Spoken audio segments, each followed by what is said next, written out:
വർഗീയ കക്ഷികളുമായി ഇടതുമുന്നണി ഒരിക്കലും കൂട്ടുകൂടില്ല എന്ന് മുഖ്യമന്ത്രി പിണറായി വിജയൻ. എന്നാൽ SDPI വോട്ട് സ്വീകരിക്കുമോ എന്ന ചോദ്യത്തിന് വ്യക്തമായ മറുപടിയും നൽകിയില്ല. ഇതു സംബന്ധിച്ച് മാധ്യമപ്രവർത്തകരുടെ ആവർത്തിച്ചുള്ള ചോദ്യത്തോട് ക്ഷുഭിതനായി മുഖ്യമന്ത്രി.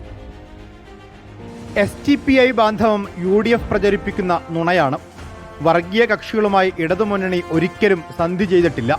സർക്കാരിനെതിരെ ഒന്നും പറയാനില്ലാത്തതിനാൽ പ്രതിപക്ഷം വ്യാജ പ്രചാരണം നടത്തുകയാണെന്നും മുഖ്യമന്ത്രി. ഇത് UDFന് പറയേണ്ട ഒരവസ്ഥ വന്നിരിക്കുക. അതായത് നുണയെ ആശ്രയിക്കുക, വസ്തുതകളെയല്ല. ഇവിടെ എല്ലാ വർഗീയതയുമായി വിട്ടുവീഴ്ചയില്ലാത്ത സമീപനം സ്വീകരിച്ചിട്ടുള്ളത് LDF ആണ് എന്നത് എല്ലാവർക്കും വ്യക്തതയുള്ള കാര്യമാണ്. എന്നാൽ SDPI വോട്ട് സ്വീകരിക്കുമോ എന്ന ചോദ്യത്തിന് മറുപടിയില്ല.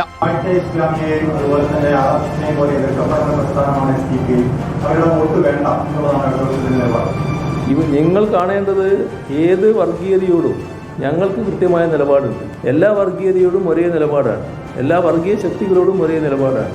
അത് കൃത്യമായി തിരിച്ചറിയണം. SDPI വർഗീയ കക്ഷിയാണോ എന്ന ചോദ്യത്തിനും മറുപടി ഉണ്ടായില്ല. ഓ, ഞാൻ പറഞ്ഞില്ലേ, നിങ്ങളുടെ വിഷമം എനിക്ക് മനസ്സിലാകുന്നുണ്ട്. ആ വിഷമം കൊണ്ട് നടക്കി. പിന്തുണ സംബന്ധിച്ച് SDPI നേതാക്കളോട് തന്നെ ചോദിക്കണമെന്നും മുഖ്യമന്ത്രി ഒഴിഞ്ഞുമാറി. ആ കേൾക്കുന്നത് വെച്ചിട്ട് അവരോട് പോയി ചോദിക്കണം. എന്നോട് ചോദിച്ചാൽ മനസ്സിലാവില്ല. എനിക്ക് പറയാനുള്ളത് ഞാൻ പറഞ്ഞു. ഞങ്ങൾക്ക് ഒരു വർഗീയതയുമായും ബന്ധമില്ല. റിപ്പോർട്ടർ, കോഴിക്കോട്.